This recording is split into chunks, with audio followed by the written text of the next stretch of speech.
Ya, jadi yang terbayang tuh apa yang dihalalkan oleh Allah. Konsultasi ke ulama, lihat bakat Anda, minta sama Allah. Kalau Anda lakukan ini, kata Allah, aku mudahkan engkau mendapatinya, bukan engkau lelah mencarinya.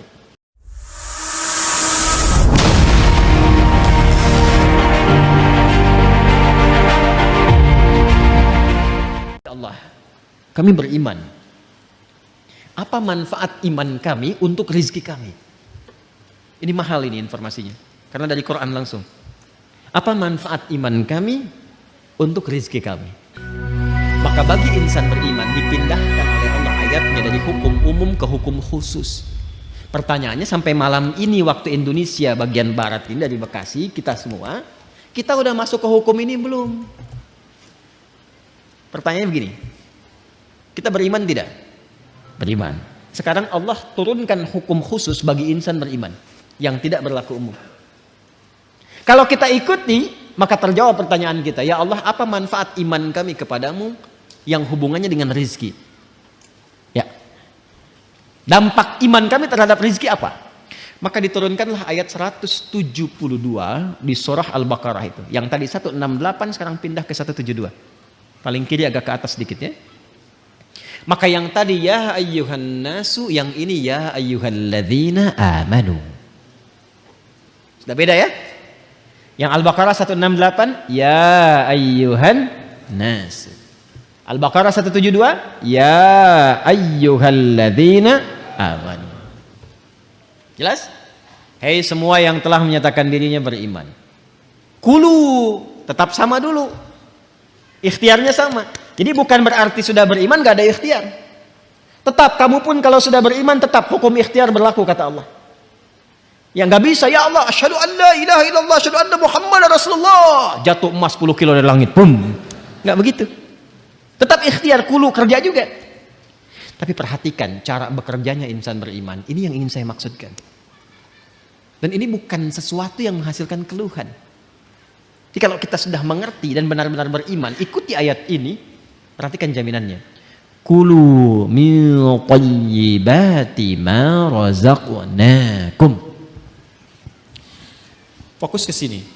Al-Baqarah ayat 168, kulu dengan ya ayyuhan nasu kulu mimma fil ard halalan thayyiban, halalan thayyiban.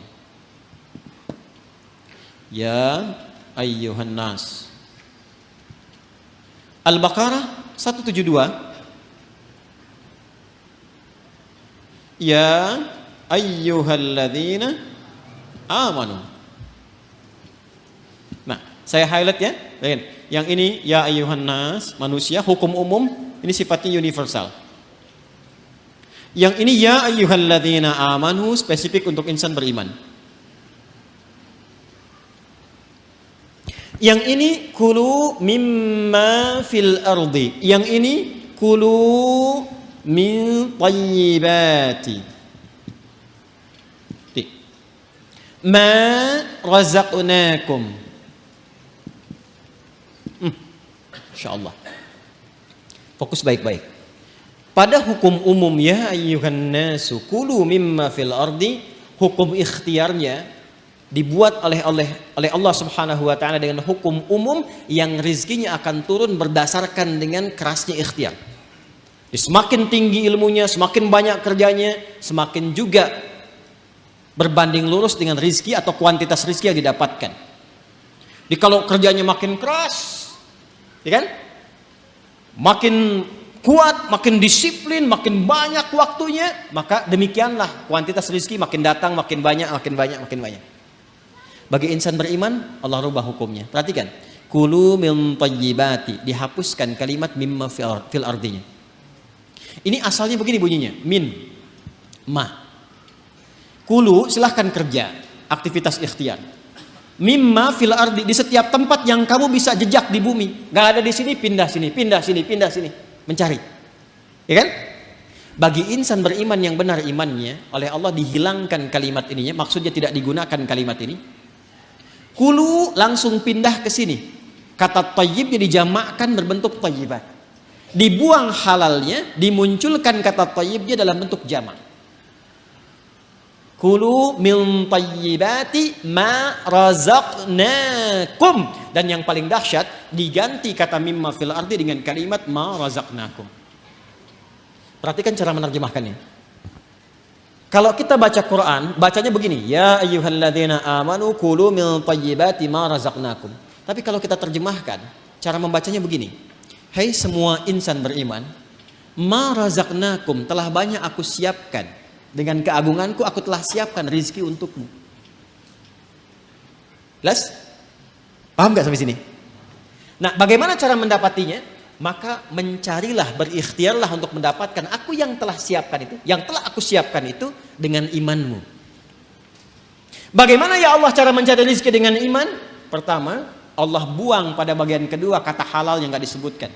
Yang ini halalan thayyibah, yang ini dibuang kata halalnya.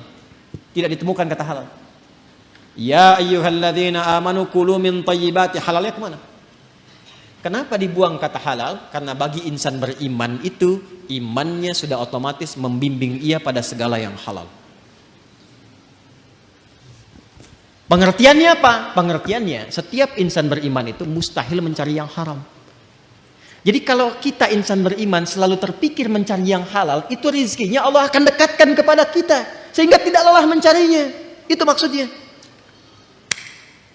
Jadi sekarang kalau mau kerja, kalau mau cari apapun, yang dibayangkan pertama kali jangan sulitnya dulu. Jangan capeknya. Jangan jauhnya, yang dibayangkan halalnya.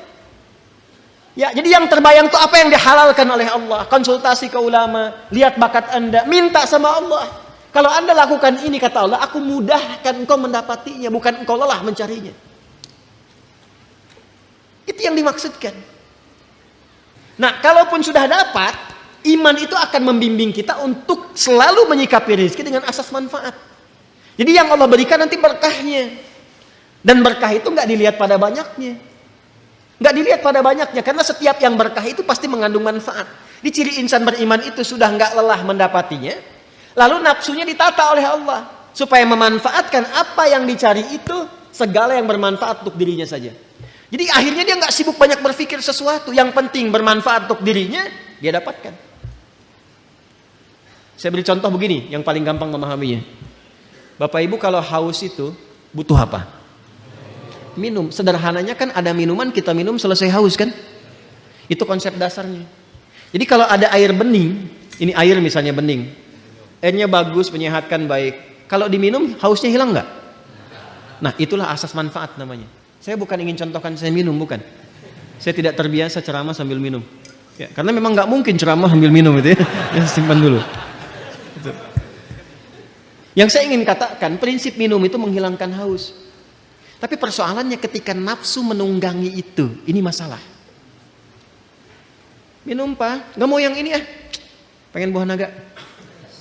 Naganya coba yang di Depok ya carinya. Kebayang nggak? Sekalian beli nasi goreng ya ke Kebon Sirih, mampir di situ. Jam segini suruh nari nasi goreng yang di Kebon Sirih. Padahal di depan udah banyak keliling-keliling, tek. Nyari sana macet, dapat buah naga, begitu mau Kebon Sirih tutup.